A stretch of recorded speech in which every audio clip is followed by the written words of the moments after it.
महायुतीचे उमेदवार उदयनराजे भोसले यांचा आज उमेदवारी अर्ज दाखल केला जाणार आहे आणि या मिरवणुकीमध्ये या रॅलीमध्ये जी काही सजावट आहे ती आणि या रॅलीचं स्वरूप मोठं दिसावं यासाठीचे प्रयत्न कार्यकर्त्यांकडून मोठ्या प्रमाणात केले जात असताना आता आपण पाहतोय ज्या ठिकाणी आता ही जी काही रॅलीतली जी काही रथ आहे तो रथ कशा पद्धतीने सजवण्यात आलेला आहे। आपण पाहतोय की फुलांच्या लड्या लावून हा संपूर्ण ट्रक सजवण्यात आलेला आहे। यावरती एक मोठं कमळाचं चिन्हही लावण्यात आलेलं आहे आणि हाच ट्रक जो आहे हाच जो रथ आहे तो संपूर्ण या मिरवणुकीमध्ये एक वेगळं वैशिष्ट्य मानलं जाणार आहे।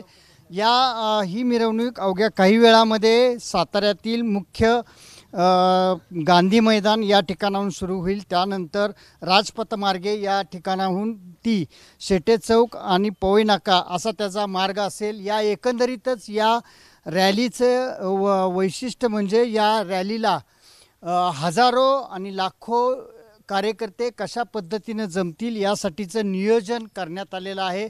या रॅलीला विशेष म्हणजे राज्याचे मुख्यमंत्री एकनाथ शिंदे असतील, उपमुख्यमंत्री देवेंद्र फडणवीस असतील आणि उपमुख्यमंत्री अजितदादा पवार हेही या रॅलीमध्ये सहभागी होणार आहेत।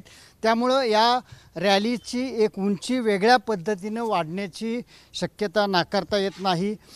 सगळ्यात महत्त्वाचं ही जी मिरवणूक आहे ती होत असताना दादा कुठपर्यंत आलंय काम, कशा पद्धतीने थोडक्यामध्ये राहिलेलं आहे। बरं, एक अर्धा तासात पूर्ण होऊन जाईल सगळं।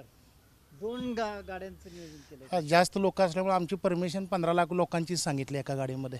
बरं, 2 गाडीमध्ये मग एक्स्ट्रा असलेले सगळे बसणार आहेत। बरं, असं एकंदरीतच जी काही रॅलीमधील प्रमुख नेते मंडळींची जी काही संख्या आहे ती मोठ्या प्रमाणात असण्याची शक्यता आहे। त्यामुळं या मिरवणुकीमध्ये खास करून 2 गाड्या अशा पद्धतीनं सजवण्याचं काम सुरू आहे आणि या दोन्ही गाड्या या मिरवणुकीमध्ये या रॅलीमध्ये एक वेगळ्या पद्धतीनं वैशिष्ट्य निर्माण करण्याचा प्रयत्न करतील यात शंका नाही।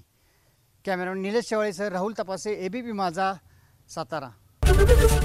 एबीपी माझा, उघडा डोळे बघा नीट।